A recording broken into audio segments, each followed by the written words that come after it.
we had a place in the mountains, and I kind of like the idea of living in the mountains. So I started doing some research on that. And what I found was that you can do smaller projects. There is less regulation. We're just trying to be the lower price product. And it's good because the market needs that. There are people that need that housing. But also it was just an untouched space. After doing both raising money for software and raising money for a real estate deal, I'll take real estate all day long because I've got a piece of land, I have a building, I have an asset. Pick the phone up and call people and end every conversation with, anybody else I should talk to? Just keep building your network, get a spreadsheet going, add names, put notes. Yeah, and as soon as the camera's off, I tend to do my pitch. Right, that's great. That's perfect. How much you got?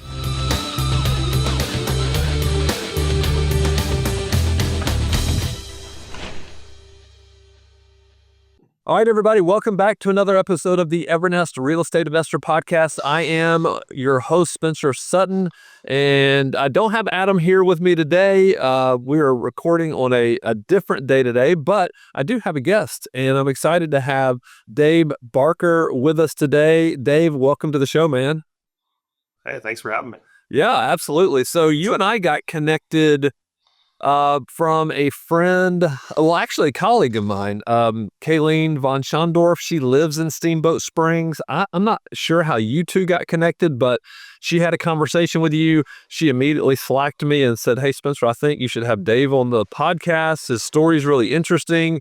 And I said, "Hey, I'd love to." So you and I had a phone call a couple weeks ago. We set this up, and I'm excited to dive in because I think your story, like what we typically talk about here, Dave, what we are seeing in the market is different than what you're seeing in the market because you're in a more of a tourist destination. You're up in the mountains, Winter Park in Colorado. You're actually living in Steamboat Springs right now, but you work in Winter Park. And so I'm interested to dive into this. And plus you come at it from a different standpoint. We deal with a lot of turnkey providers, real estate investors who are like buying older homes and fixing them up and selling them as turnkey properties and things like that. But I'd love to just dive straight into your story because I think you have a really unique background, especially when we think about kind of your family background and what you were doing before you got into real estate full time. So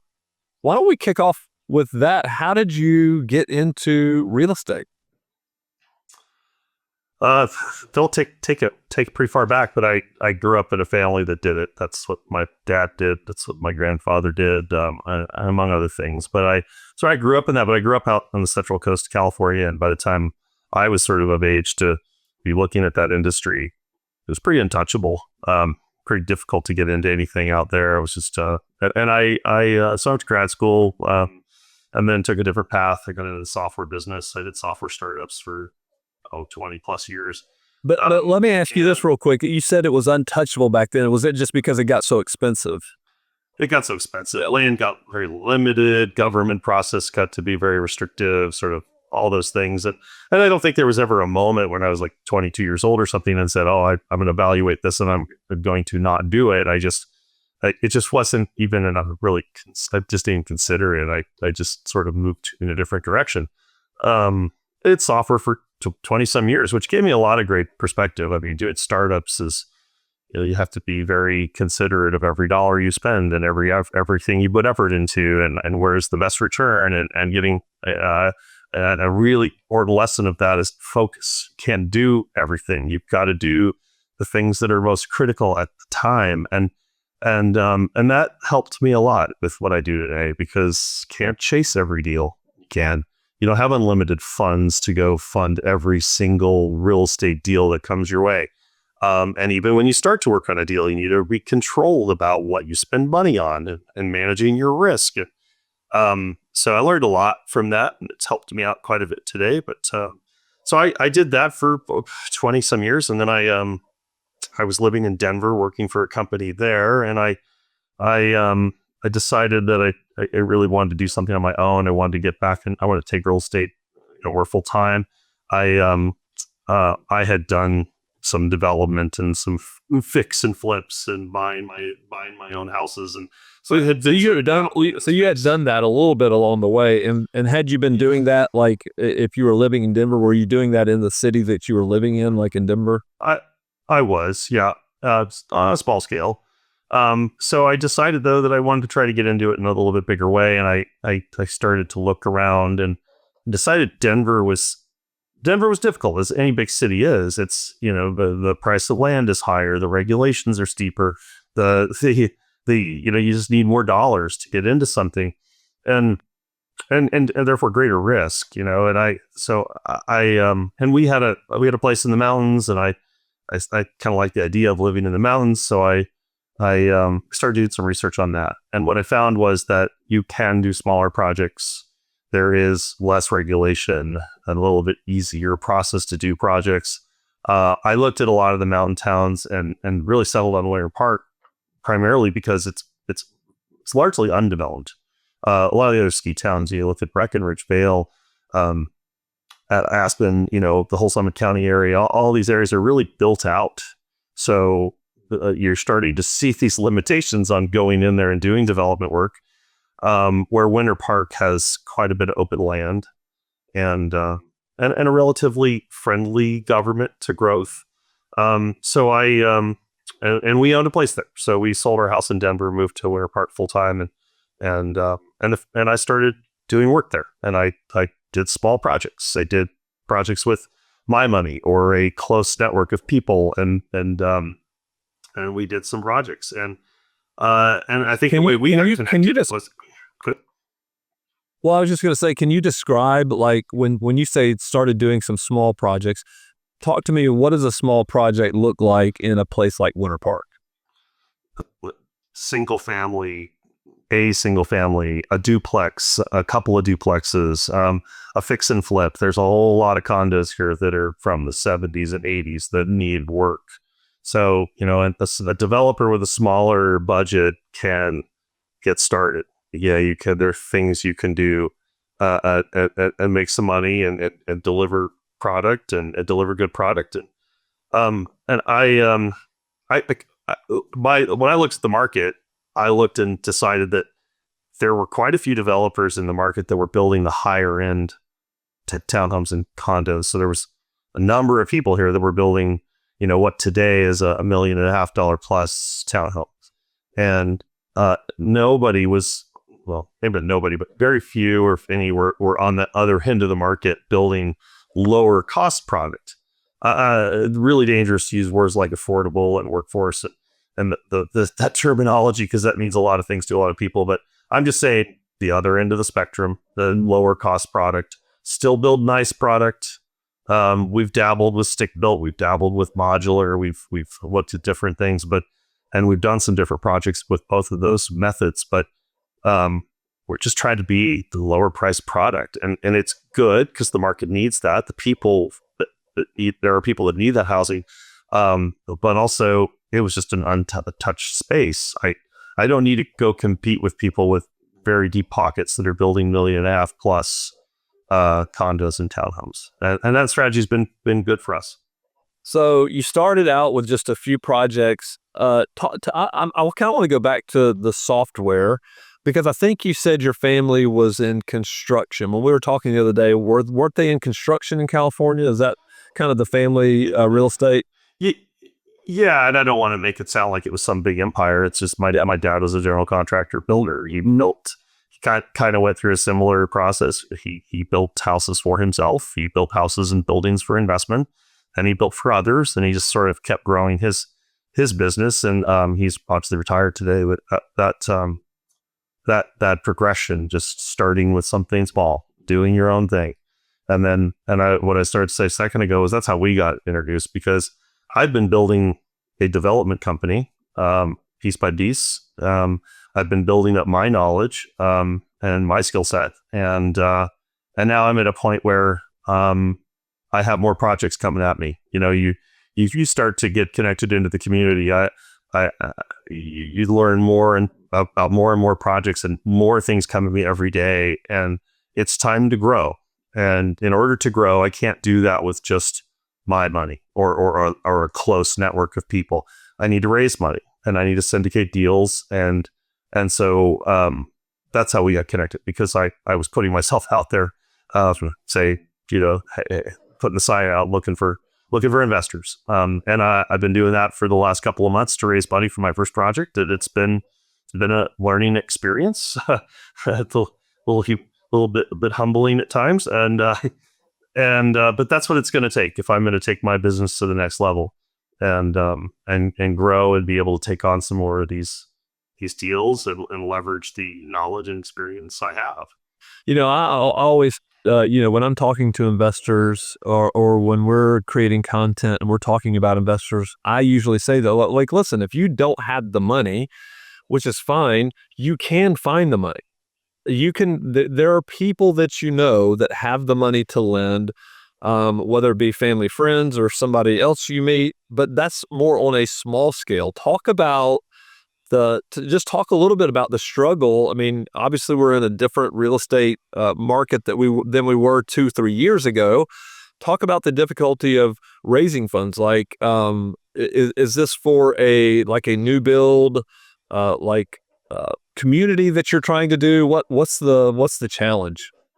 Sure, it's a 23-unit townhome development. The land, we bought the land. It's subdivided. The roads and infrastructure's in.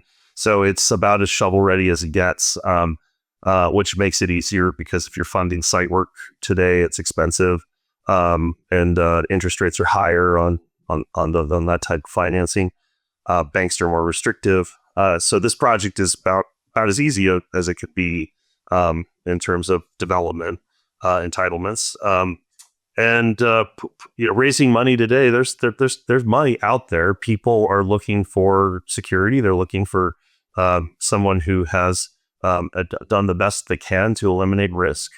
I put my deal out there and quickly got some feedback. I just put myself out there, and like I said, it was humbling. I got a couple guys that came back and said, "Hey, I like the look of your deal, but here's a couple of problems with it, or a couple of," and I'm like, "Wow, that was really dumb. I didn't see that, or I didn't think that. I didn't think of that.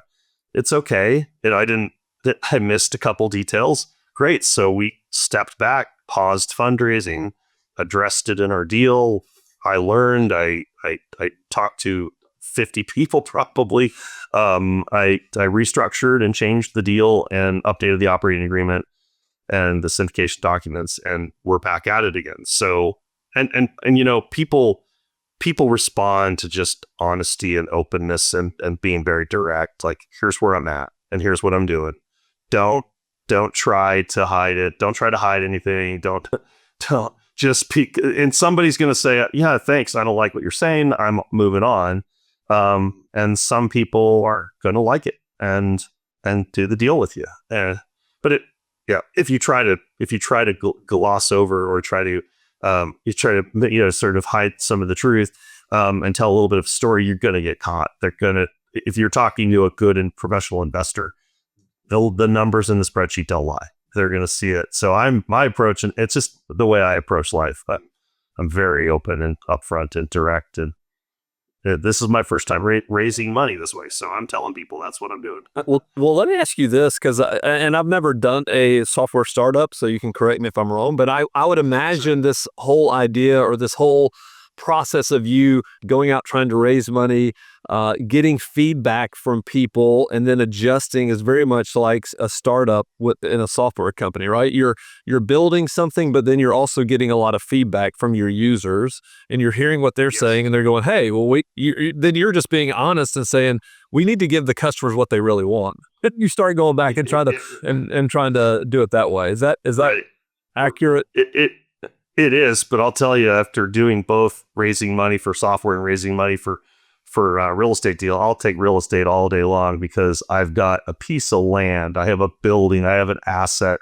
It has potential cash flows that are comparable. Like, I could say, "Oh, this other neighborhood down the street did it. Here's what their comps were. Here's what happened over there." It's just, or I've done 5 deals and here's what they've all looked like.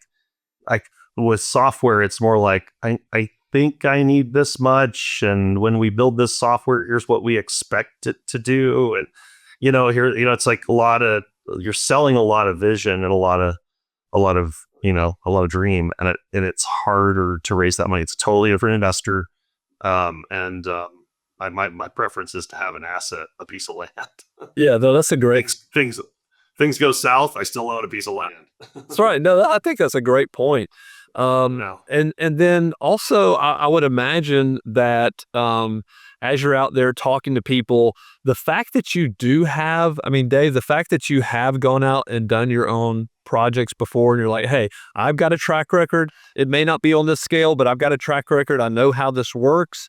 And so that also allows you to be very, very transparent and like, maybe you're not confident you're going to raise all the money right away, but it still gives you the confidence that you can get this done. And so I think when you're talking to other investors who have the money, you kind of pass on that confidence, and they can snip that out in you, I would imagine. They can. That's what I was saying earlier. You just got to be really honest with them, because they're going to sniff it out, and tell them the truth and tell them everything. And that'll get you further, in my opinion. You might lose some people, but you're going to gain some people, and the people you gain are the people you want, and you have a better relationship with them for it. Your whole point, you're absolutely right about just building that confidence. Like, people have to believe in you. So I've taken this one step at a time. I did my first project, and I had a couple $100,000 when I went full time, really focused on building. I had a couple $100,000, which is relatively small for a real estate deal. Then I did a project where I brought some other people in, and I had a little bit more money. And then I just, I just kind of kept building it. And I'm also risk averse. I don't want to bite off too much risk. I don't want to get wiped out here. People take too much, they get themselves in trouble. So I just did it piece by piece. And today, the next piece that I'm layering on here is syndication. Like, how do I raise other people's money from a broader audience, from more people that aren't just friends and family? And that's been a learning experience. There's a lot of legal considerations and documentation you have to do and process you have to follow. But I've learned that now, and I'm learning it, and I'm continuing to learn it. And then I'm thinking ahead, like, what's the next 2, 3, 4 steps?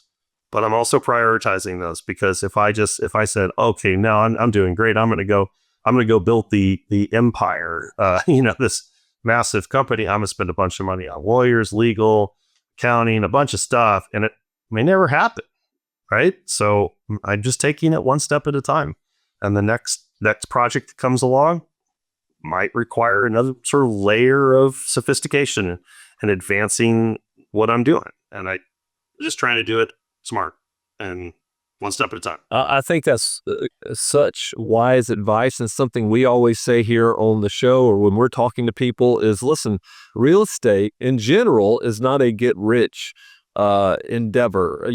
People want to make it sound like it is. I mean, obviously you can wholesale a contract to somebody or you can do a wholesale, something super simple and make some money. But if you want to truly build wealth, it's, we're always telling people, just start. Like, if you've never done anything before, see if you can do a bunch of grunt work for somebody who has done things before, who is a developer, who has all this experience, and just learn from it. You can learn for several years before you start your first little project. And then, to your point, kind of work your way up from there. I think that's really, really wise advice. I'm curious, because, it's one thing to have your own money. It's another thing to get some people who are really close to you to kind of buy in. You have a little partnership and you do a couple of deals.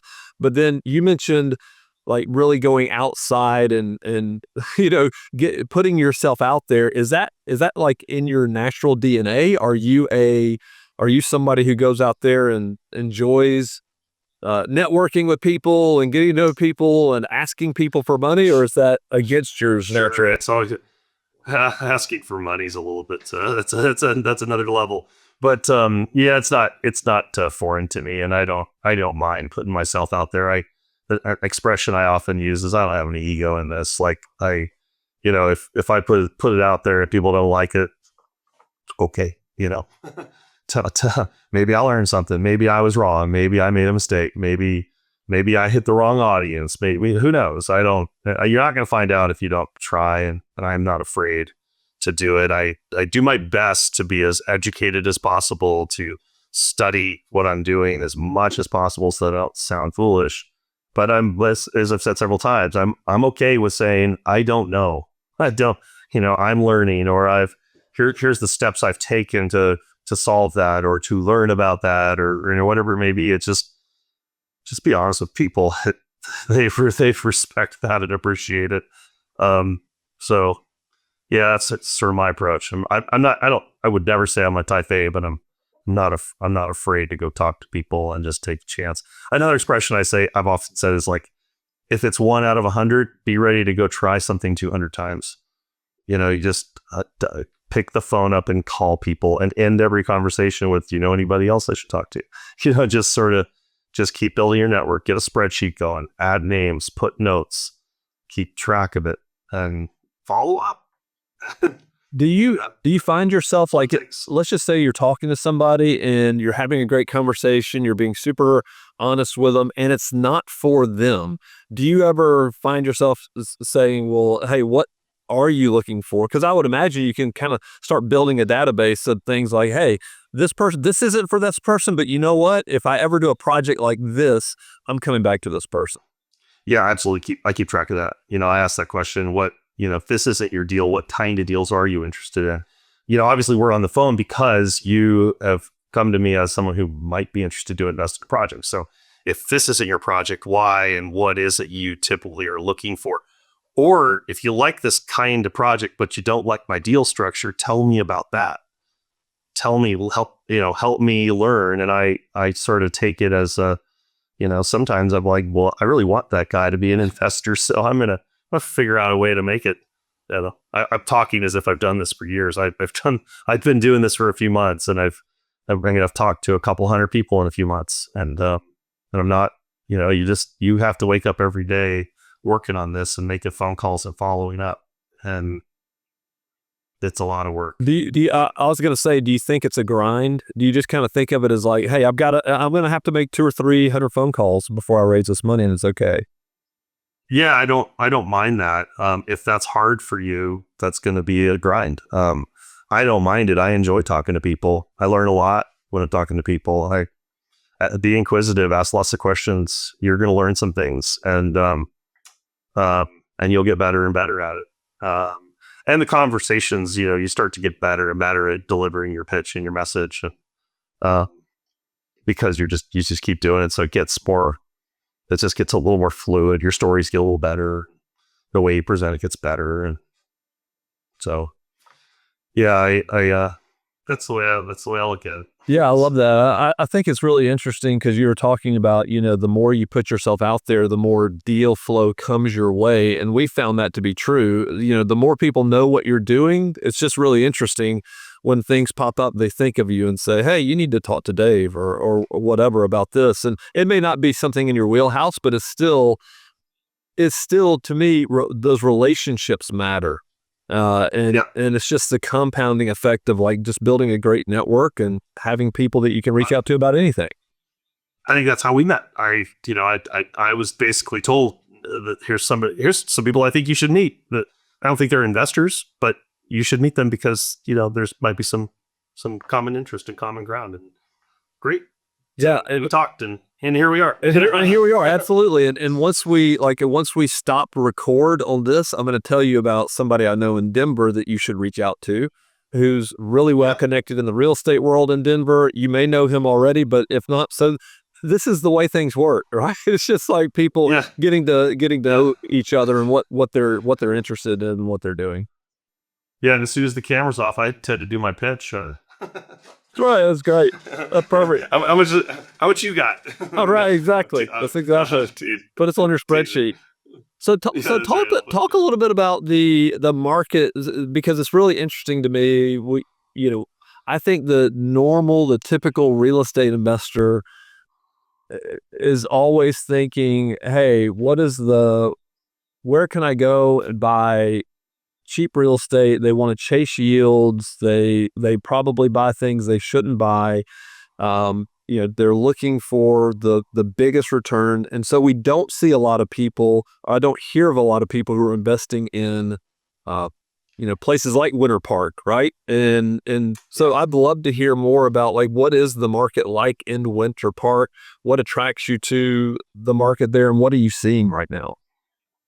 Sure, there's quite a bit going on here. It's first of all, we have a ski resort, and the ski resort's owned by Alterra, which is one of the two large ski resort companies. There's Vail and Alterra, and Alterra owns Winter Park, and Alterra is investing and has plans to invest in a pretty significant way. If you look at all the mountain towns and you sort of compare them all, the different counties out there, like say Pitkin County where Aspen is, it's sort of the top of the market. And then as you step down, you get to Vail. And if you chart real estate transactions and sale prices over time on a line graph, the line for Pitkin County sits on the top, and then Vail, and then Summit and Steamboat, and Grant County sits kind of bottom of that historically. So that was part of my evaluation. The Winter Park is a place where you can do real estate deals for less money, like just smaller price tags, which also means there's more opportunity for buyers because there's more people. Obviously, the lower the price, more people can afford it. Grand County has a lot of land. Grand County has water. I'm sorry, Grand County is where Winter Park is. Right. When I first started here, Winter Park was sort of expensive. But then as you went down the valley, it got less and less expensive. Now, that line has moved. You sort of, if you think about it at distances from the center of the universe, which is the ski resort, you go out a mile or 2 miles. It used to be expensive, but it was approachable. And then you go in 5 miles out, and all of a sudden you're getting into much more affordable prices. And now it might be 10 miles out. And when I started, I was 5 miles out. Now I'm 10 miles out. And that's okay. That's okay because the market's evolving.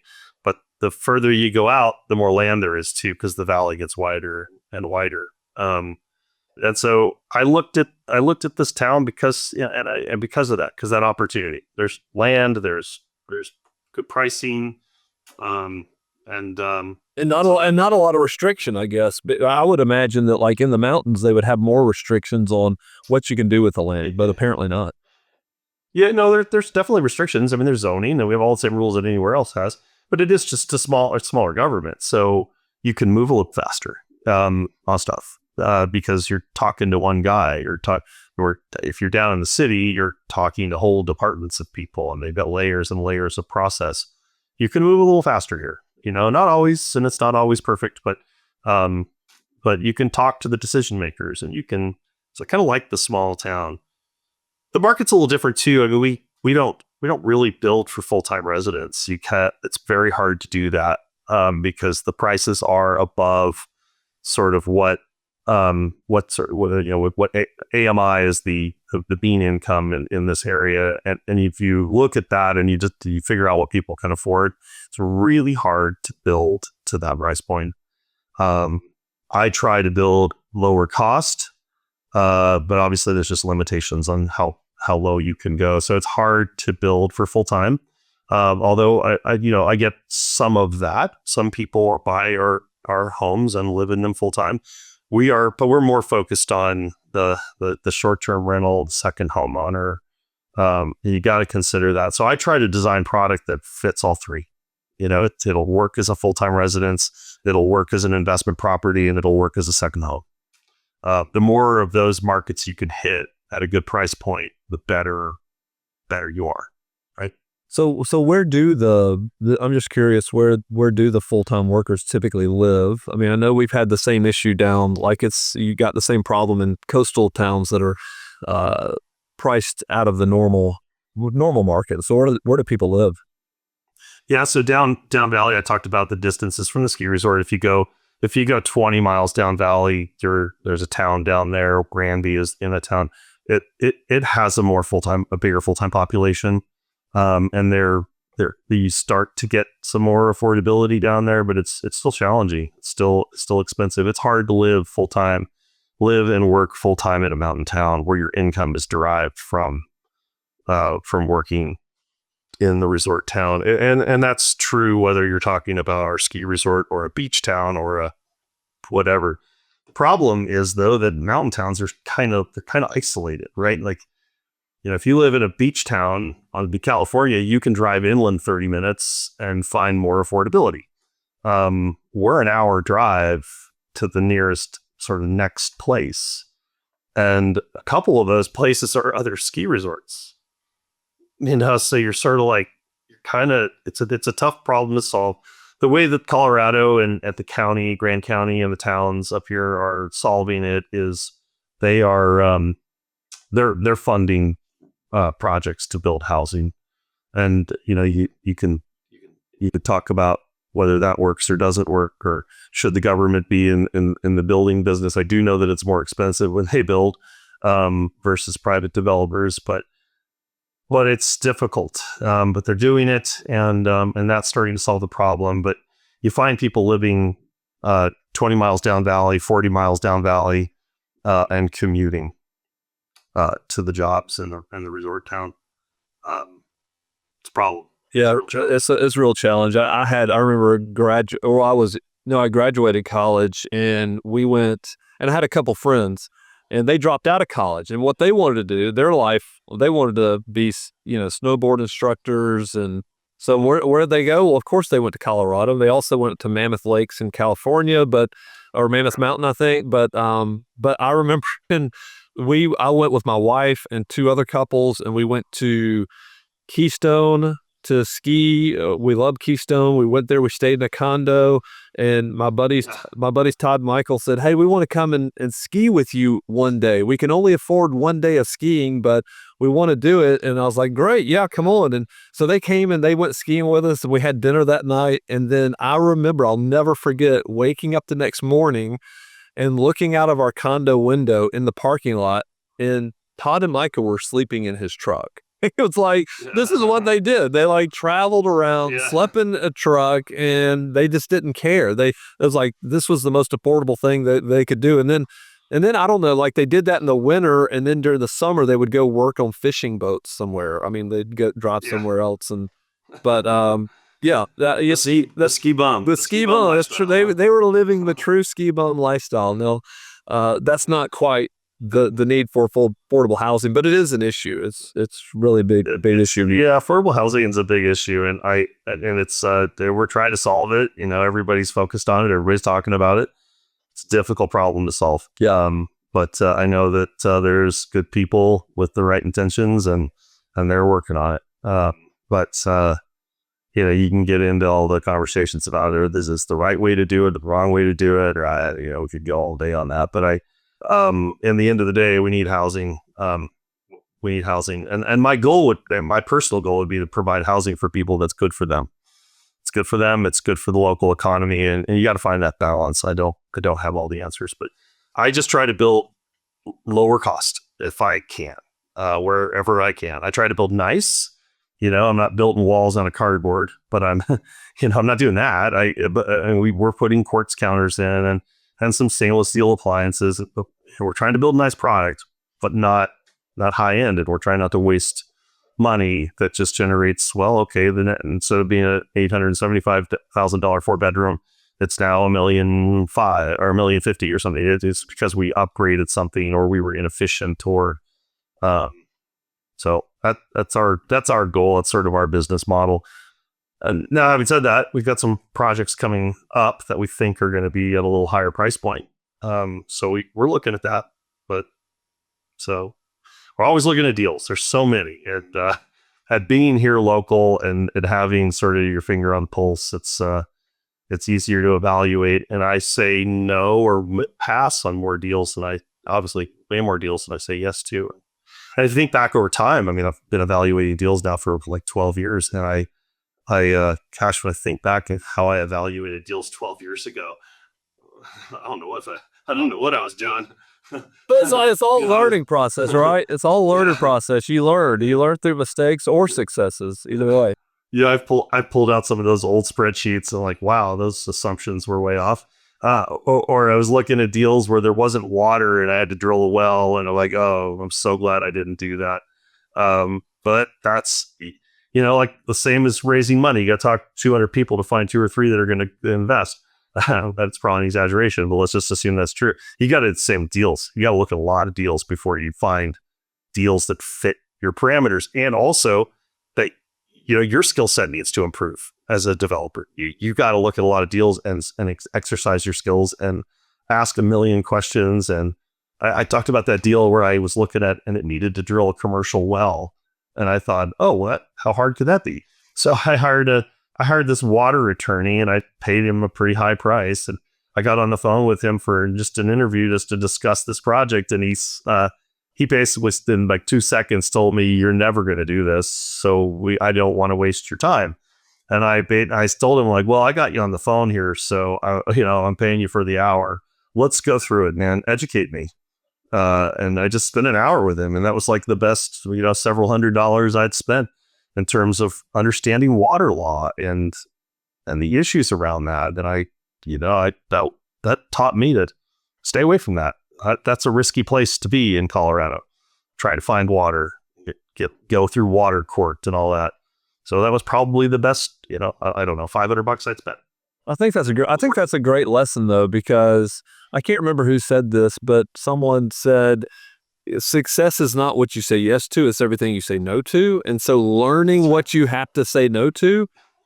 And so we talk to people all the time about like, you mentioned understanding your parameters. Like I was looking for deals that fit my parameters. That's the same thing we talk about with people saying, you need to know your buy box. Like, what are you looking to invest in? And then ignore everything else. It saves you a ton of brain damage. You don't have to look at dumb stuff that would never work for you. And it doesn't mean it won't work for somebody else. It's just, what are you comfortable with and what can you handle? That's ultimately what you need to be focused on. Yeah, and when I get outside of my parameters, I get burned. I waste money, I waste time, and I don't think it's right to say you should never look outside, because that's how you grow and that's how you learn new things. And it's probably worth putting a little of your time evaluating deals that are maybe a little outside of your parameters. But be controlled about it. Don't go too far. Don't chase everything that comes your way. In the software business, if you chased everything that came your way, that's how you end up with like bloated software that's nobody wants to buy because it doesn't solve anybody's problems, or it solves too many people's problems. So you got to be focused, and you only have so many hours in the day. Can't go after everything. So define your parameters. And if you think back to 12 years ago when I sort of started doing this, my parameters were really wide. They were way, way too wide, but it took time, and it took stumbling around and making mistakes of learning to figure out where I was going to focus and what I was going to, defining those parameters and sort of moving it in, right? So that's how I got there. Well, Dave, this has been fantastic. I think there's a lot of lessons that anybody, no matter kind of what phase of their real estate investing journey they're on, what they can learn from you. And I think this has been fantastic. Just in case somebody's out there and they're listening and they're like, you know what, I'd be interested in hearing Dave's pitch because I've got some money on the sideline looking to invest. How could people get in touch with you if you want them to? Yeah, absolutely. But I'll expand that too. Like if there's somebody out there who just wants to talk, maybe they're behind me in terms of where I'm at in my process of getting into this business, or they're ahead of me, but something I did that they haven't done, or I'm open to network. Raising money is one thing, but I'm building connections and network and making friends and helping people, and people can help me. I'm open to those conversations too. So don't be shy. But if I could share my contact information here, or would you like? Yeah, go ahead, and I'll also share it in the show notes. But go ahead and share it here. Sure. So just send it to my email, which is dave@vertusdesignbuild.com. All right. And connect with me there. Yeah. Reach out. Dave@vertusdesignbuild.com. And if you're having trouble spelling that, we'll have it in the show notes. It'll be easy to find. Reach out to Dave and y'all connect. All right, Dave. Thanks so much for being on the show, man. Hey, thanks for having me. It was fun to get to know you and talk a little bit about my background. Yeah, it was great connecting. Thanks for your interest. All right, everybody, stay tuned. Next week, we'll be back with a new episode of the Evernest Real Estate Investor.